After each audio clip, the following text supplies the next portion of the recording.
बच्चों, जो बच्चे रिपोर्टर की तैयारी कर रहे हैं उनके लिए मैं 100 शब्द प्रति मिनट गति का डिक्टेशन दे रहा हूँ। आप इसको मल्टीपल करके स्पीड बढ़ा सकते हैं, मगर इसमें जो वाक्यांश आ रहे हैं उसको आप एक बार प्रैक्टिस करें और उसके बाद इसको लिखेंगे तो बड़े आसानी से लिख पाएंगे। पहले इन रेखाकृतियों या वाक्यांश की अच्छी से प्रैक्टिस करें और प्रैक्टिस करने के बाद इस डिक्टेशन को हायर स्पीड में लेंगे, आराम से लिख पाएंगे। माननीय सभापति जी, माननीय सभापति जी, बीच में काट दें, माननीय सभापति जी। पूर्व वक्ता ने कहा कि, लाइन को काट के पूर्व वक्ता ने की डायरेक्शन में बड़ा गोला करके पूर्व वक्ता ने कहा कि असम विधानसभा, आ का डेस निकालें, असम विधान सभा, इसके संबंध में, इसके संबंध का सब चिन्ह है और में कर दें इसके संबंध में एक लंबे अरसे से, एक ल से लंबे डाउनवर्ड आर करके अरसे से यहाँ एक बिंदी लगा दीजिए, एक लंबे अरसे से चल रहा है, चल ल को डबल कर दें, चल रहा है। प्रधानमंत्री जी ने, प्रधानमंत्री जी और न लगा दें, प्रधानमंत्री जी ने। फिर से देखें, प्रधानमंत्री जी और ने लगा दें। वैसे गृह मंत्री जी ने, गृह मंत्री जी ने। बातचीत के जरिए ब को अदा करें, त निकल जाएगा, च को अदा करें, के जरिए, बातचीत के जरिए हल किया जा सके, टी के लगा के हल किया जा सके। यह कहा गया, यह का सब चिन्ह है, यहाँ से कहा गया है कि माननीय सदस्यों ने, माननीय सदस्यों हमारे देश की एकता, हमारे देश की एकता। ज़बरदस्त खतरा, जैसे ज़बरदस्त का सब चिन्ह है, खतरा है, खा को डबल कर दें, ज़बरदस्त खतरा है, कोई ना कोई, कोई ना कोई। ज़रा सा इसमें कोई का निशान लगा सकते हैं, नहीं तो एक न एक हो जाएगा। इस बात पर विचार, इस ब को अदा करें, पर विचार। दुख के साथ, लाइन को काट के दुख के साथ बीच में से काटें। कहना पड़ता है कि, कहना पड़ता है कि, साफ तौर से, साफ तौर से बीच में काटें। इसके संबंध में, इसके संबंध में अनेक प्रकार के, अनेक प्रकार को डबल करें के स्वीकार कर लिया जाए, स्वीकार कर, फिर से देखें, स्वीकार कर लिया जाए। ये नहीं आउटलाइन, अलग अलग तरीके से, अलग अलग तरीके से इसको रिपीट कर दें, अलग अलग हो जाएगा। कहना चाहता हूँ कि, कहना चाहता हूँ कि जनता पार्टी, जन को अदा करें और पा से काट दें। भारतीय जनता पार्टी, भारत को अदा कर दें, जन को अदा कर दें और पा से काट दें, भारतीय जनता पार्टी। तो बच्चों, ये मैंने आपको आउटलाइन बताई है। सारी एडवांस फ्रेजेस है, बिल्कुल थोड़ी सी अगर आप प्रैक्टिस करते हैं तो बड़े बड़े शब्दों को आप छोटा करके लिख सकते हैं। अब मैं इस डिक्टेशन को दे रहा हूँ 100 शब्द प्रति मिनट गति से। Yes, start. माननीय सभापति जी, जैसा अभी मेरे पूर्व वक्ता ने कहा, अच्छा होता कि यह बजट असम विधानसभा में ही प्रस्तुत होता और वहाँ पर इसके संबंध में कार्रवाई होती, लेकिन हम से वह हाल छिपा नहीं है जो कि एक लंबे अरसे से वहाँ चल रहा है।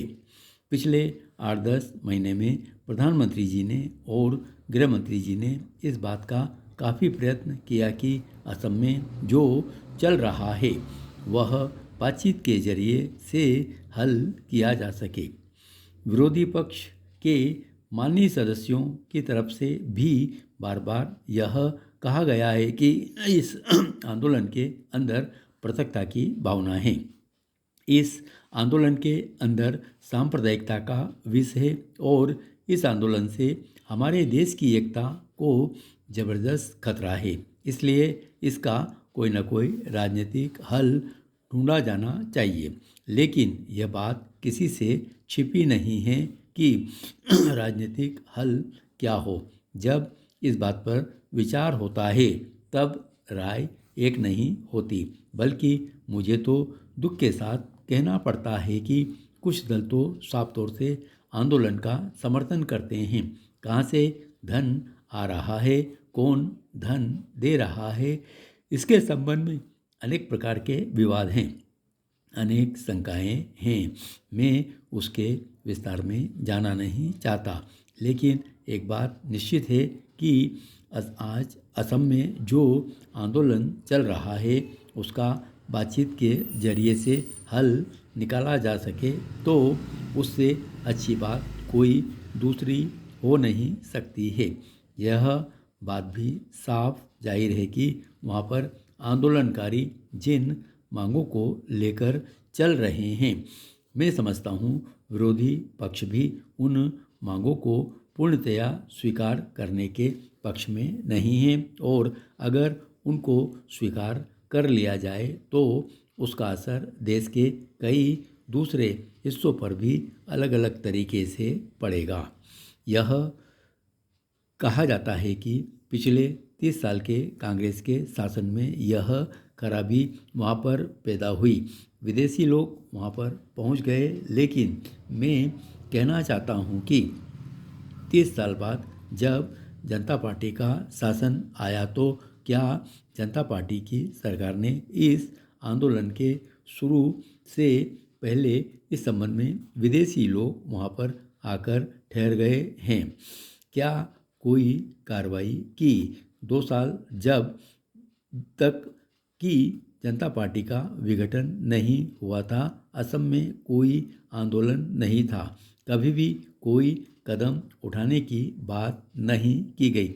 जब असम में आंदोलन शुरू हो गया तो भारतीय जनता पार्टी कहती है कि उनकी मांगें वाजिब हैं, उनकी मांगों का समर्थन किया जाना चाहिए। 1977 में जो आम चुनाव हुए, उस चुनाव के समय तक कहीं यह बात नहीं उठाई गई। सभी लोग उस चुनाव की वोटिंग में शरीक हुए। फिर भी प्रधानमंत्री जी ने और दूसरों ने कहा कि 1971 के बाद जो लोग आए हैं उनके संबंध में जांच पड़ताल करके कार्रवाई की जाएगी। इस समय का हल निकालने के लिए सरकार की ओर से प्रत्येक प्रयत्न किए गए, लेकिन दुख के साथ कहना पड़ता है कि भारत सरकार ने बातचीत का जो हाथ बढ़ाया उसको आंदोलनकारियों ने गलत समझा। उन्होंने समझा कि अधिक जोर लगाकर चलो तो कुछ न कुछ और हमको लाभ होगा। ऐसी नौबत भी आ गई कि पहले अगर बातचीत का निमंत्रण दिया जाता था तो आने के लिए वे लोग तैयार हो जाते थे, लेकिन वे अब कह रहे हैं कि बातचीत करनी है तो असम में आकर करो, दिल्ली आकर हम बातचीत नहीं करना चाहते। इससे आभास मिलता है कि बातचीत और रियायत को वे सही स्पिरिट में न लेकर यह समझ गए कि ज़्यादा दबाव डालने से इस समस्या का हल ज़्यादा आसानी के साथ निकल आएगा। माननीय, यह जन उपयोगी वस्तुओं के अभाव की दुर्दशा की चर्चा अभी सदन में की गई है और आए दिन विरोधी दल की ओर से इन महत्वपूर्ण प्रश्नों की ओर ध्यान आकर्षित किया जा रहा है, लेकिन स्थिति बद से बदतर होती जा रही है। मान्यवर, मैं इस समय सीमेंट के अभाव की चर्चा करना चाहता हूँ। सीमेंट का जहाँ तक संबंध है, हमारे देश में मोहनजोदड़ो के ज़माने से सीमेंट बनता आ रहा है। मशीन से बनने का सिलसिला आज के ज़माने से शुरू हुआ है। धन्यवाद।